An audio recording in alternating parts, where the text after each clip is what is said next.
Welcome to the season finale of You're All Doomed, the podcast where we sliced and diced our way through Friday the 13th, 13 minutes at a time.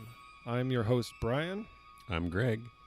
What, no witty, Not for the introduction? Not for the finale. Oh, is that off limits for this? I'm going simpler. All right, we're playing it serious. But here we are. Yeah, it's the season finale. We have accomplished what we set out to do, which was to go through the movie 13 minutes at a time. We survived. Unlike many of the people in the movie, we survived. Yeah. My opinion of this movie, my pre-existing opinion of this movie, did not survive. Interesting. I found myself feeling quite differently about this movie after having watched it this way, and I'm curious to know how you felt about it. Well, how did it sway your opinion? Or are you going to hold off on telling me first? No, I mean I'm happy to go first. No, I can go. I don't. This is probably. I wouldn't say I'm least familiar with this movie out of all the other Friday the 13th movies, but in terms of the classic batch, the Paramount era, yeah, I would say that this is probably the one that I watched the least. Same here. My introduction to the series was in the Jason days, not this one. So I think I watched this one retroactively.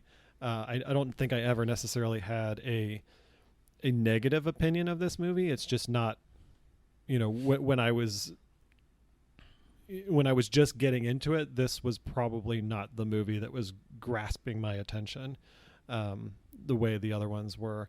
But this experience, I don't think it changed my opinion one way or the other. I think I'm still pretty neutral on the movie. I think it's solid. If not, I wouldn't say it's wholly successful, but it's interesting. It gets a little hokey toward the end where Mrs. Voorhees is having, maybe a few too many conversations with Jason. The first, couple of times it happened, I was like, oh, that's kind of creepy. But then it just continues to happen. It's like, okay, let's move on from this idea. Now it's just seeming silly. But the breaking it into 13-minute chunks, I was a little concerned that it was going to kind of taint this movie forever, make it just difficult to watch moving forward, because I was just going to be spending so much time on focusing on the minutia of it. But it didn't turn out that way. I felt like, by the time I was done watching the chunks, I didn't feel like I had no desire to go back and revisit the movie again. I didn't necessarily want to watch it that day, but it didn't create such a negative experience that I need to hold off on watching it again. That's interesting, because I mean I started from the same spot you did. We both grew up across the street from each other, and the same ones were on cable at the time, and we were introduced to the series when we were young kids, well into the era where Jason was the primary threat. And so I always viewed this one as, I don't really like the killer, and it's kind of slow in spots and kind of boring, and it was never my favorite one. It was in fact my least favorite of the Paramount era, and pretty far down the list, even beyond the times that we've gone through the saga together in subsequent years, which we can talk a little bit about later. This was always one that I gotta get through it. And so when we decided to do this podcast, I was kind of dreading going through this one in such minutia and in having to watch it in chunks. It just felt like, we got to get through this one till we get to the good stuff. But having done so, my appreciation for this movie has increased quite a bit. I kind of admire parts of this movie a lot more than I did before, and even the stuff that bothered me, like the dead spots where Brenda's running through the woods, or when Alice is making the world's longest cup of coffee. I kind of dug those moments in this, and it kind of stretched the tension out a little bit more. Maybe because I could stop it after 13 minutes and go do something else and then come back to it. But I even found some things that may well have been happy accidents, but Like when we mentioned that one of the songs they were singing in the beginning was about a stabbing murder. I'm like, that's pretty fucking cool. And yeah, like little details that pop up. yeah, if that was intentional, then I give a lot of credit to the guys behind the camera for being a lot more clever than we thought they were being. You know, and even if it turns out to have been a happy accident, it still enhances my experience of watching this. And so the next time I see it, I think that I'll enjoy it even more having done this first, because I'm more familiar with some of those cool moments, and you know, I found myself enjoying the characters and the acting a little bit more than I ever did before. So yeah, I kind of came out of this feeling a lot better about this movie, and with a newfound appreciation of what Sean S. Cunningham put together here. I think one thing that really jumped out to me this time, not that I didn't ever appreciate it in previous viewings, but this time in particular, where I just kind of like found myself nodding my head like, yeah, this kicks ass, was Mrs. Voorhees' speech to Alice, where she's just kind of laying it all out. And she's in the cabin and she's just kind of explaining that there was a drowning and there was her son, and that's why the camp closed and the counselor should have been watching her. There's just something about the way the scene is shot. The lighting of it is really cool. It's almost candlelit. It's not, you know, there's probably, you know, electric lighting in there, but it's just, there's this very kind of like soft yellowish orange light, and it makes her look very motherly and sweet while she's telling the story. And then the story slowly starts to go off the rails, and you start to realize that she's maybe not Mother of the Year. But I also, noticed that it seemed like it was shot like on a slightly lower angle. The camera wasn't eye level with Mrs. Voorhees. It was a little bit lower, kind of looking up at her, kind of giving her this sense of, this power that she was looking down on us. And, so there was just little things like that where I was paying attention to it more, where, I'd seen that scene, so many times before, and I've always loved it. But this time around, I really just felt like, I just appreciated it a lot more. I'm like, yeah, nice job, guys. And there were, other smaller moments throughout the movie, just little things that are easy to kind of forget about when you're watching it like normal people do, which is just watching a movie from beginning to end in one sitting. But the things like, oh yeah, Annie was in the front seat of the car after she was killed, like that's kind of cool. And just like things that I was surprised that I was still picking up on despite how many times I've seen this before. Mm-hmm. Yeah, I like those moments too. And I think this was probably the most fun I've ever had watching this movie. We've had a couple of memorable experiences going back through the whole series. I think the first time we did that was 25 years ago, leading up to Jason Goes to Hell back in 1993. Over the course of a week or so, we watched through all these on VHS. Yeah, I was trying to think back, because that was probably one of our biggest movie marathon undertakings at the time, and I was trying to remember how long we did it. And it's kind of funny, especially when compared to other marathons that we'll discuss a little bit later. But I think it was probably stretched out over a couple of weeks, and at most.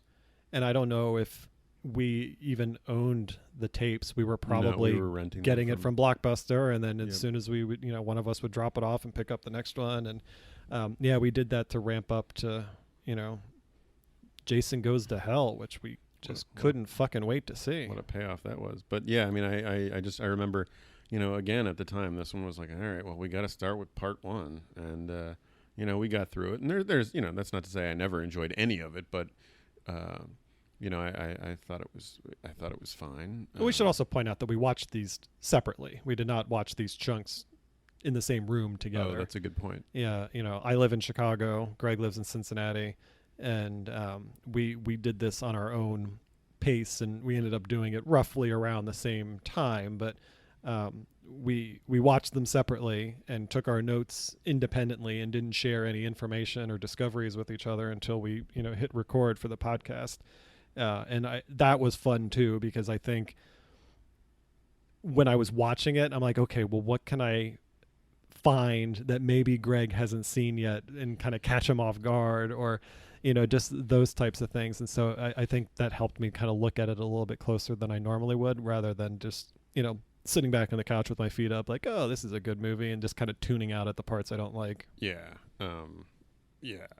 I feel the same way, and I could kind of do chunks when I felt like doing them. It didn't feel like it didn't have to feel like a chore. Whereas in the past, when we've watched this series, this one is like, well, this is where we have to start. I have to watch this one. I'm waiting to get to the next one.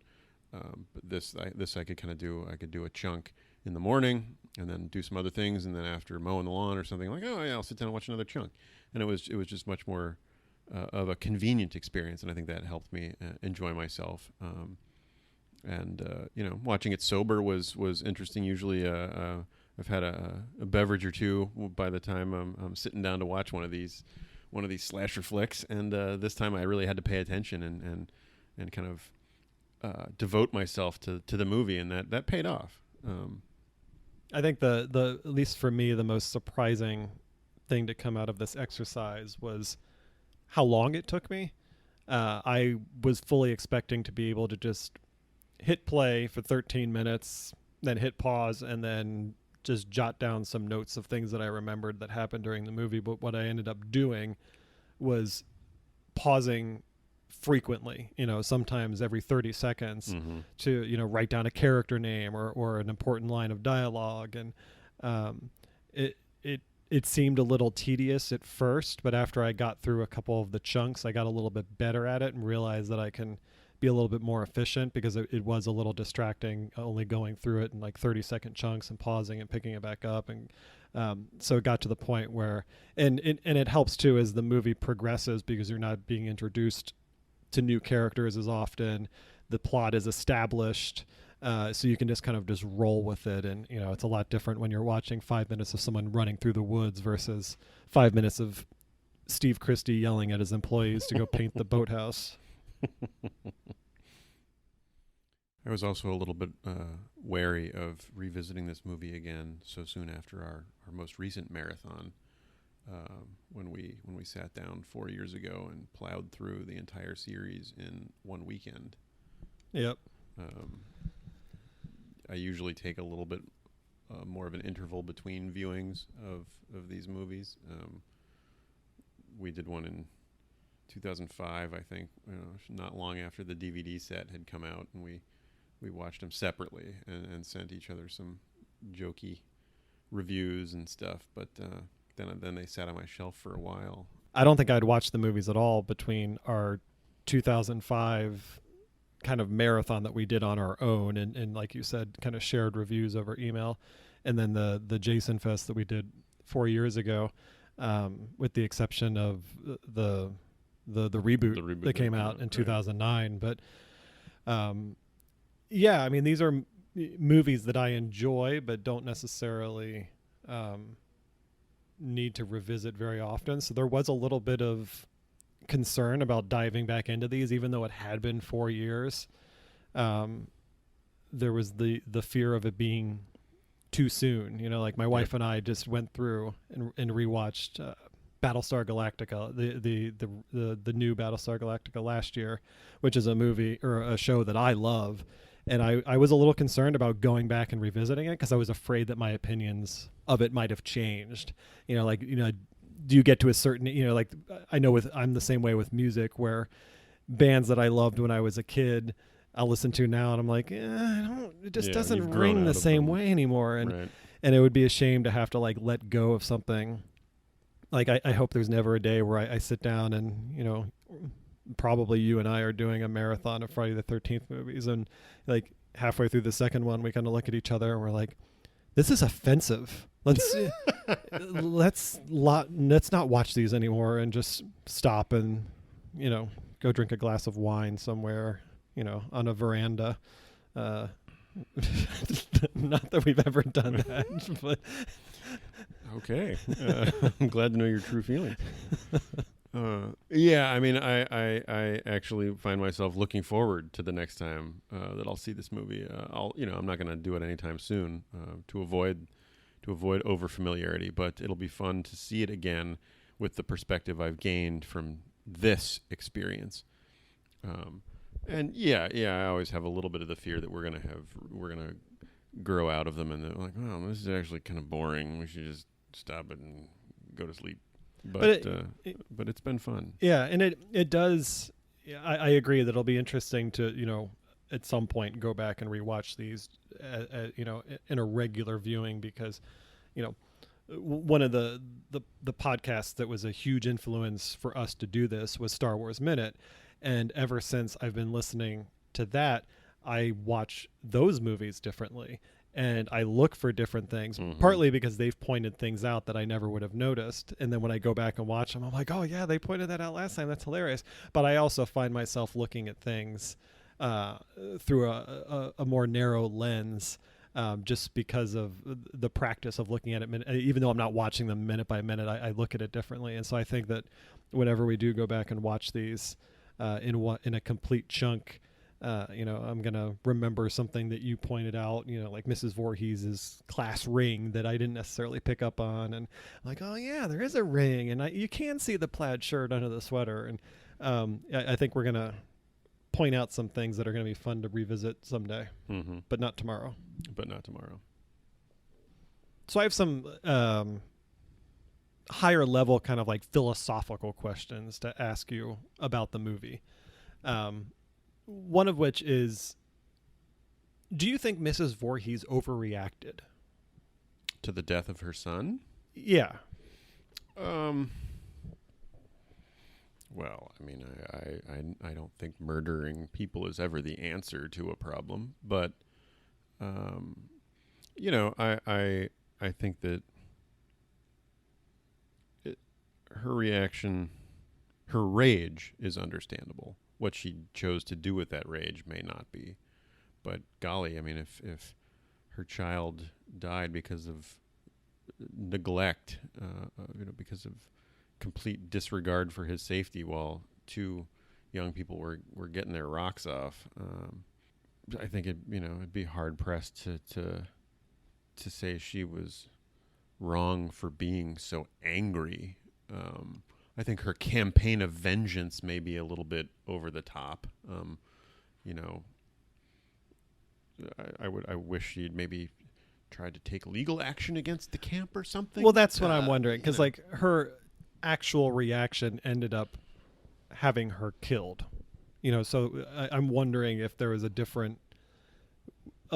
course there's a better way she could have handled it, and it usually involves not murdering other people. Yeah, especially completely innocent people. Like, I mean, there's no way that Kevin Bacon bore no responsibility. Yeah, I mean, seriously, like, why kill Kevin Bacon? Yeah. I mean, what the fuck? I mean, he probably wasn't even born at that point. Why is he getting murdered now for her kid drowning in 1957? He's a goddamn national treasure, and she took him from us. Right.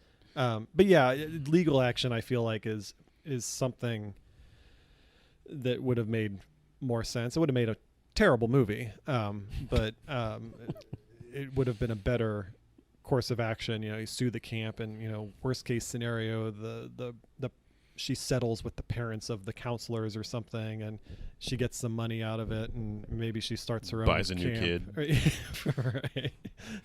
Right. But no, yeah, I was just wondering if there's a different way. Of course her rage is understandable, but for it to carry over for as long as it did, I would, again, I don't advocate murder, but the murder of Barry and Claudette, you're like, all right, fine, I get it, you were pissed off, they were directly responsible for the death of your child, perhaps you did overreact, but carrying that over, and it wasn't just, it was all the stuff in between, it was the fires, it was the poo water, it was the, just a single turd floating in the lake. It's the same turd every time. She just keeps putting it back in there. I mean, that could be, further indication that she was nuts to begin with. Right. A rational person, while grieving for their child and angry about what caused the child's death, would not necessarily resort to murdering, a decades-long campaign of murder.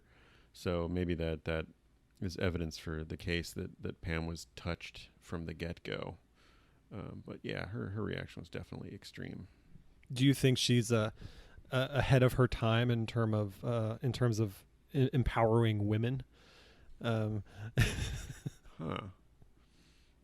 Pam Voorhees as feminist icon. Eh, I don't know. I don't think so because I think her actions were negative. I think if there's Yeah, it any makes sort them. of Yeah. if there's any sort of feminist icons in this movie, it's Alice. And I mean, frankly, any of the counselors, they seemed like intelligent, capable young women who had their futures ahead of them, and sadly their lives were cut short. But Alice kicked ass, so I would put her on the feminist platform way ahead of Pam for sure. This is kind of a broad question, but Really, we go from feminist to calling them broads. Nice, Brian. let me rephrase that. This is a difficult question to answer specifically, but do you think this movie is scary? I think that a person, if I sat down and I had my wife watch this movie with me tonight, I don't believe she's ever seen it. She would probably find it tense. She would certainly be turned off by the gore. She would be, she would cover her eyes for the gore. That's not the same thing as being scared. That's not being frightened. I don't know. I can see why it was scary then. I don't know. I think that much like if we recently watched Blazing Saddles and didn't find ourselves laughing all that hard. That's not to say it wasn't groundbreaking comedy for its time, but comedy has evolved from there so much that we didn't find as many things to laugh out loud at in this day and age. Too many things have built upon the comedy that Blazing Saddles established, and I think too much horror has built upon the foundations that movies like this established. So I don't think that it would scare people as much as it did. It wouldn't be as shocking. We've seen too many kills across all sorts of movies since then. Yeah, I definitely think it's a movie of its time, especially since one of the taglines was "You may only see it once, but that will be enough." That's a pretty imposing threat. That what you're about to see is going to be so shocking and so unbelievable that you just couldn't possibly bear to watch it again. And we've proven that's not the case. But yeah, so you have to wonder if maybe back then that was true. Maybe people did walk out of the theater and like, Jesus Christ, I'm never watching that again. That was just, it was so horrifying. I mean, I think if that was the reaction, it was mainly due to just the fantastic special effects and how gory some of those kills were.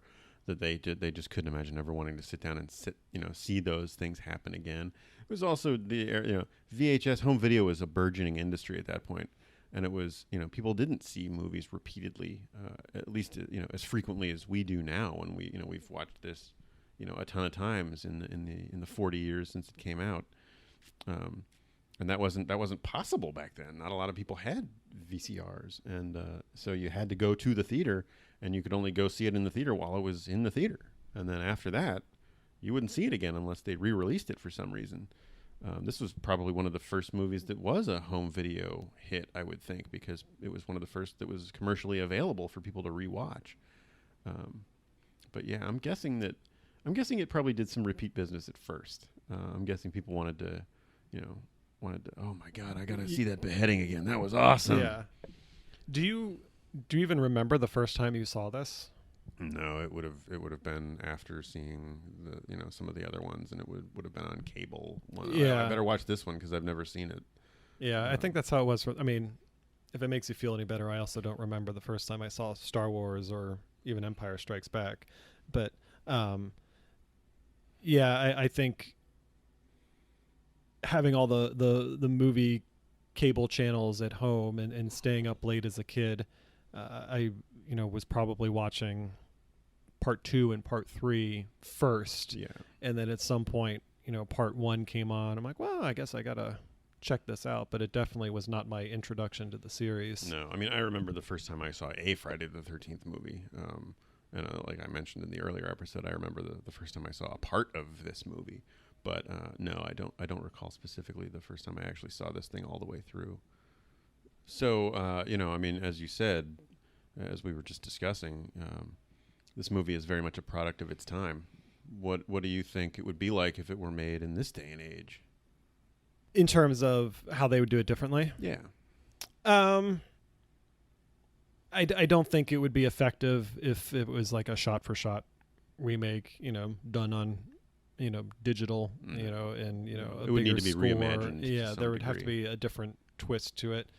I don't know. I mean, I could see the idea of it holding up. The idea of a vengeful mother, taking out her anger of the death of her, only child on some camp counselors. It's still an effective idea, especially if it's based on a camp. Um, it's just the isolation. I mean, we still see horror movies today that are set in the woods. Obviously Blair Witch Project is one of them. So the location still works. I think the idea of a crazy, mother going on a killing rampage still works. So I don't think there's a lot of major tweaks that you'd have to make, but no, the other timeline, than the storyline itself is pretty timeless. yeah, I think you'd have to work on, just because of the way movies are shot today and the way audiences expect to see movies today.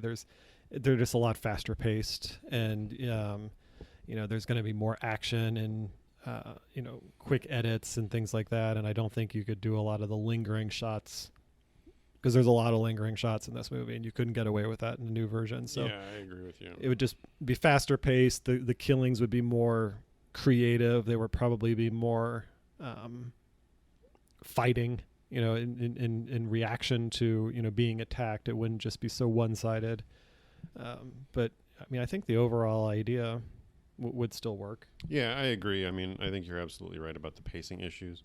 I could see them maybe leaning on the whodunit aspect a little harder. Yeah, big time for a remake. I also think we saw a little bit of this in the 2009 reboot, where the locals were a little bit more sinister and off center, and I think they would probably play that angle up here too, where kind of everybody that is in the area could be a suspect, or like the whole area itself is a little bit off kilter.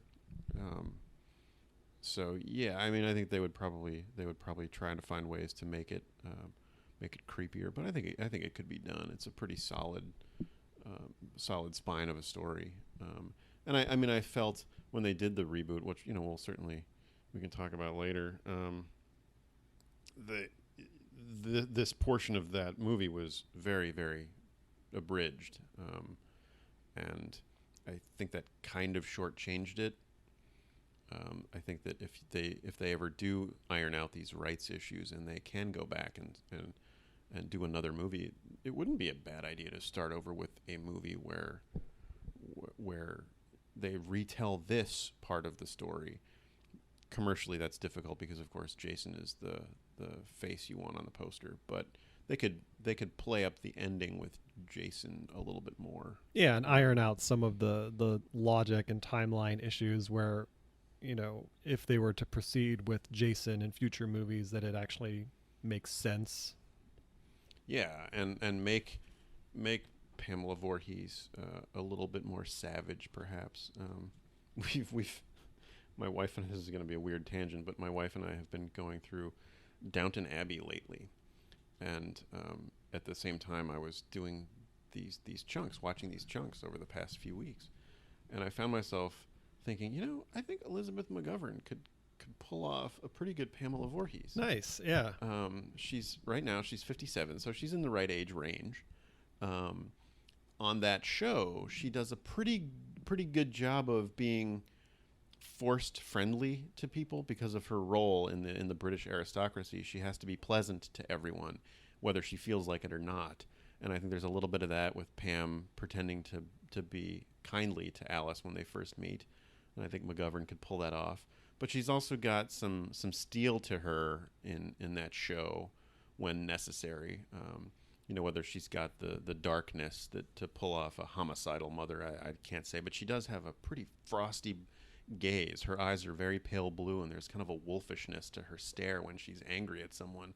And I was like, oh man, I bet she'd be kind of a badass Mrs. Voorhees. Yeah, I like that, and that's one thing that I'd be concerned about if they were to remake it is how severe of a turn would they take with Mrs. Voorhees? Would they just try to turn her into this like just absolute psycho from the beginning to like, oh my god, she's so evil and disturbed that it takes it away? But you're right. Like she needs to have that kind of, she needs to still possess the motherly quality so that there's that switch that turns on at one point where she's like, she's a mother that's concerned about the death of her child, and then she's telling the story, and then something clicks, and it's like, now I'm going to go on a killing rampage. So your selection is awesome. I always pictured kind of like a Nicole Kidman, someone that has a sweet quality to her, but could absolutely play I could definitely a see her badass, going batshit scary. crazy. Yeah, that's cool. I mean, it's very kind of similar to Glenn Close in Fatal Attraction. It's this, this, pretty woman that's seemingly, normal, and then suddenly something goes wrong and she turns out to be not normal at all. And I love that. And I think that's why probably that movie was so successful, was that it seemed real. Like, yeah, that's someone that I could encounter in real life, and it's not some over the top menace that just you're like, yeah, whatever. I would never, encounter someone like that in real life. There is one loose end that I want to circle back to, and that is Harry Manfredini's iconic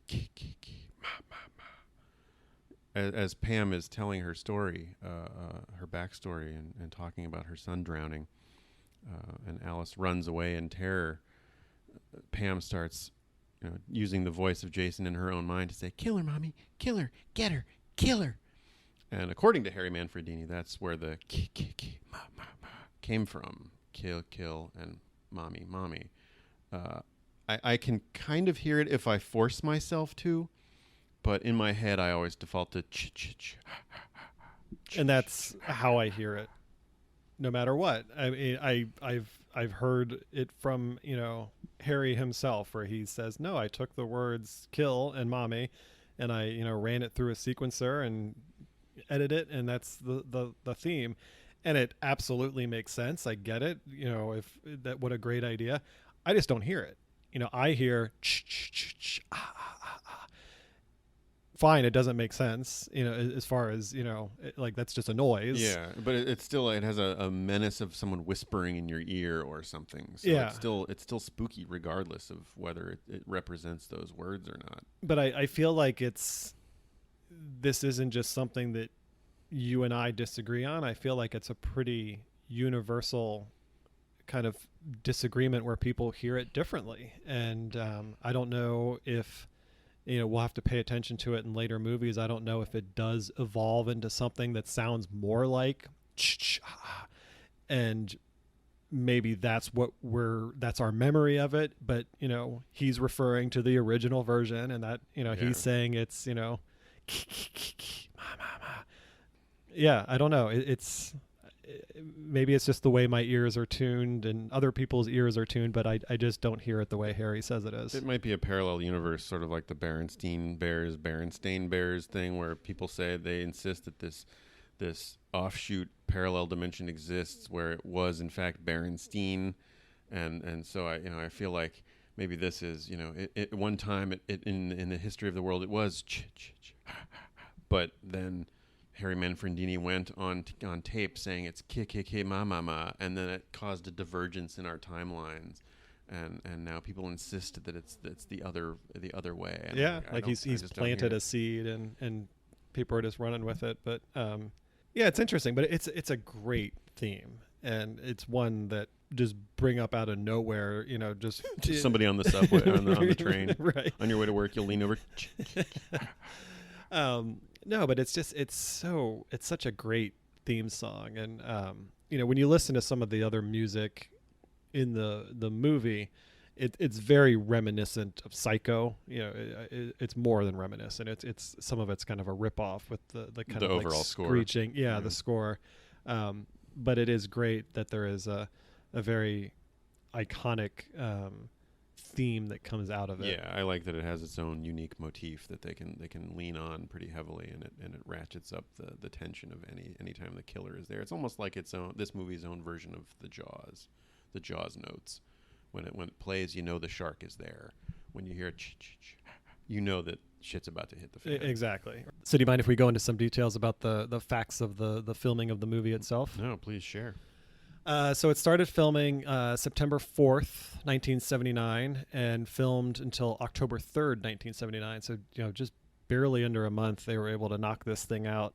And their budget was $700,000, so that might have had something to do with the escalated, film time. Like, they had to probably get this thing cranked out. But I think the most interesting thing about that is they're filming a movie about the beginning of summer camp, and it's in the dead of autumn, but I'm sure that had to do with some sort of just availability of the camp itself, because the camp where they film is in Blairstown, New Jersey, and it's called Camp Novi Bosco. Yeah. Novi Bosco, and it's an actual Boy Scout camp. It still functions today. I'm actually on their mailing list, and a couple of times a year I will get a notification that they open up the camp. It's a lottery these days because it's so popular, but you submit your name to a lottery and they pick a couple dozen people, and you get to take a tour of the camp where they filmed Friday the 13th. Yeah, don't go there uninvited. Oh no, absolutely. Yeah, there's no trespassing signs. Yeah, I mean it's an operating Boy Scout camp, and I think they've had problems in the past where people have trespassed. I would imagine that's just not cool. It's private property, and it's especially if there are kids around, for God's sake. But it's cool that they offer the tours. Good for them for embracing it. Yeah, and it sounds like if you're patient enough, you're going to have a chance to go. Yeah, I don't know that I'd ever be interested. Really? Yeah, I mean. The geography of this camp is virtually meaningless because so much of it is shot in the dark. I don't know where anybody is at any given time. There's no, for me, this is personal opinion, there's no iconic space in the camp that I look at and think, oh, that's Friday the 13th. It just looks like a lake. So, a guided tour, especially because I understand they've changed a lot of the layout of the camp, I don't know. I don't know that it'd be worth it to me. Yeah, I don't know. I mean, I would be curious. I don't know if I would end up being overly satisfied if I did attend it, because you're right. You don't really get a sense of the layout of the camp. So I think I'd be curious to kind of go to the camp to be like, oh, okay, so that's where this cabin is in relation to the lake. And this is where the fight took place. And like, I have an idea, just because of how the movie kind of paints the picture, but I don't get the feeling that the camp is very big. We don't see a lot of the camp in the movie. We see, the exterior of only a couple of cabins. It may even be the same cabin. We never see the boathouse, or, if Bill finished painting it. So, I don't know, maybe there's still someone down there painting it now, but, yeah, I don't know. I think from just from an iconic filming location standpoint, I'd be curious to see it. I just don't know if I would, walk away and just be like, wow, that was just fantastic. I was so glad I did that. I think it would be kind of like, it was cool. We did it. Yep. Cool. Yeah, I mean, for me, these movies are responsible for me thinking that camps and lakes, especially at night, are super creepy. So if the tour took place at night, I would enjoy it from hey, this is a creepy camp at night perspective. But I mean, we kind of achieved that effect when we were visiting your parents' house. They happen to live on a lake, and we went out one evening after watching the reboot on DVD, and it was one of the spookiest things I've ever experienced. Yeah, we totally pushed out on that. We lasted a whole couple of minutes before we were like, okay, time to go inside. Yeah, but it was awesome, and I mean that was a perfectly safe. Well, we thought a perfectly safe neighborhood, and a lake that you're familiar with, and whatever. But it was still just super creepy to see the moon haunting over the. There were some pretty dark clouds, and the moon haunting over the surface of this lake, and how quiet it was, and how easy it would be to hide, and it's easy for your imagination to kind of run wild in a situation like that. So I can see where I know for a fact if I was ever in a situation where I was being chased in the woods at night, I would probably bash my head in with a rock rather than wait to see what Talk happened. about overreactions. Because I don't think I would. I would not be thinking rationally, and I would just want to get it over with as quickly as possible. It's that can-do survival attitude Exactly. that'll carry you through Right. the experience, Brian. You got any other facts about the making of? Mostly just like tidbits about the actual movie itself. So the two dates that it takes place on in the movie are June 13th, 1958, which is, when we see Barry and Claudette murdered. And then the next time is June 13th, 1979. And that's the Friday the 13th, and it's Jason's birthday. So there's some significance to, the dates that Mrs. Voorhees decides to, act up again. And then the only other thing I had about that was the movie was originally called A Long Night at Camp Blood. So that was more of a nickname. The actual camp's name was Camp Crystal Lake, but it kind of earned its reputation as being called Camp Blood after the murders. But I don't think it's as effective of a movie title. No, I kind of like the direction they chose. I'm also a big fan of the movie's poster. It was designed by a guy named Spiros Angelikas, who owned a firm that did some marketing for this movie, and the illustration was by a guy named Alex Ebel, and I love how much detail is packed into the silhouette of this killer. There's this really kick-ass painting of the counselors in the woods on a moonlit night. That's it's really pretty spooky, and I love illustrated movie posters.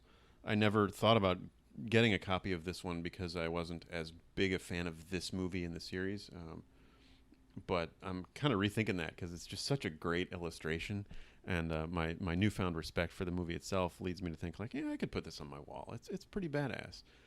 So I'd love to find a vintage copy in nice condition and get it framed up because it's pretty snazzy.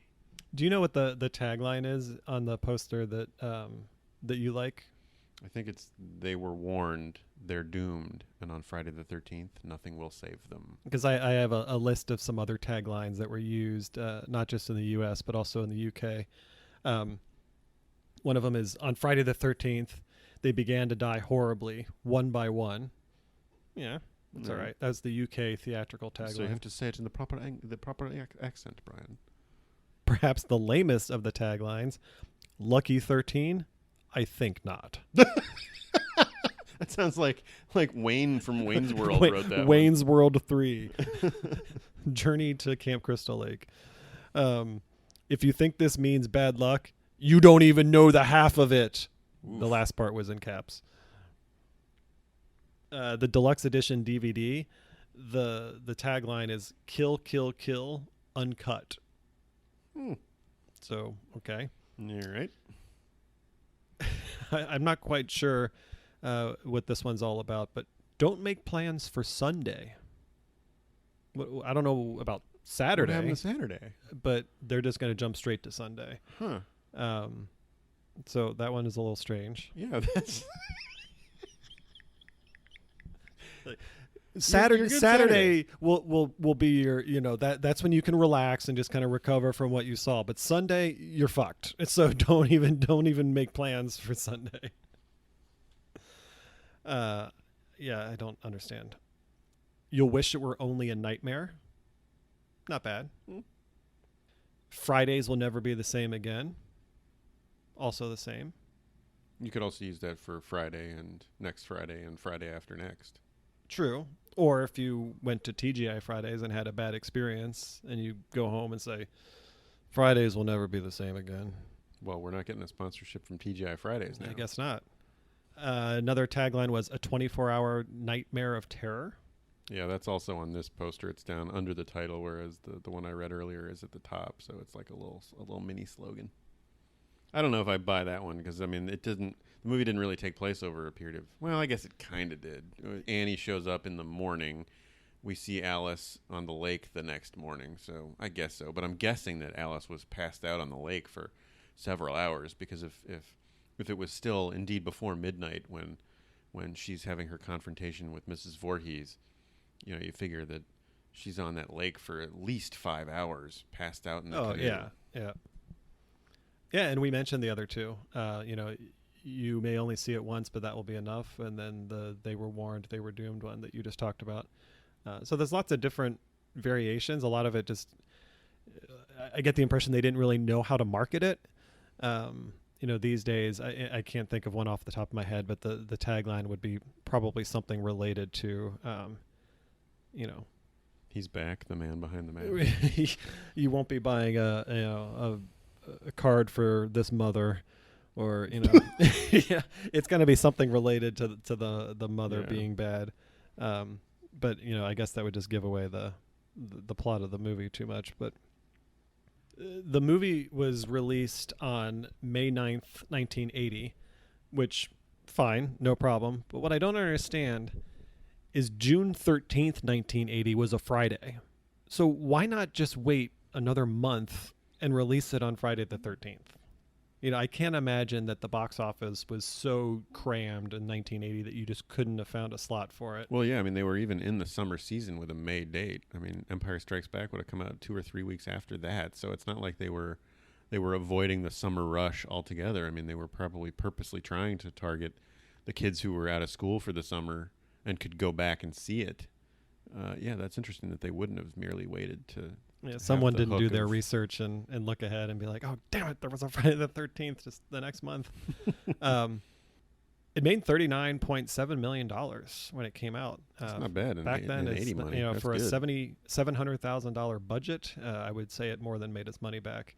It made $5.8 million on opening weekend, which these days, is not a lot, but if you adjust it for inflation, that's a winning movie. It actually ended up being the 18th highest grossing film of 1980. It beat Raging Bull, which was number 23 on the list. Well, I've certainly seen this more times than I've seen Raging Bull. Yeah, so take that, Martin Scorsese. Other movies that came out in 80 were Empire Strikes Back and Flash Gordon. But yeah, I mean, finishing 18th for the year, that's pretty respectable. Not bad. Well, I don't know about you, but I think we've kind of said everything that needs to be said about Friday the 13th. I agree. Thank you for hanging with us, assuming you've made it this far. Our plan is to return next year with Friday the 13th Part 2, so stay tuned for that. We'll try to keep everyone posted on social media about what the plans are and when you can expect to see that. We might come up with a slightly different release schedule, but hopefully you enjoyed it, and leave your comments and feedback on social media, and we'll take that into consideration for the next round. But thanks for listening. We appreciate it. Yeah. So until then, I guess I can be creative too and say I'm Camp Counselor Brian. I'm Survivor Greg. And we'll see you next time. But until then, you're all doomed.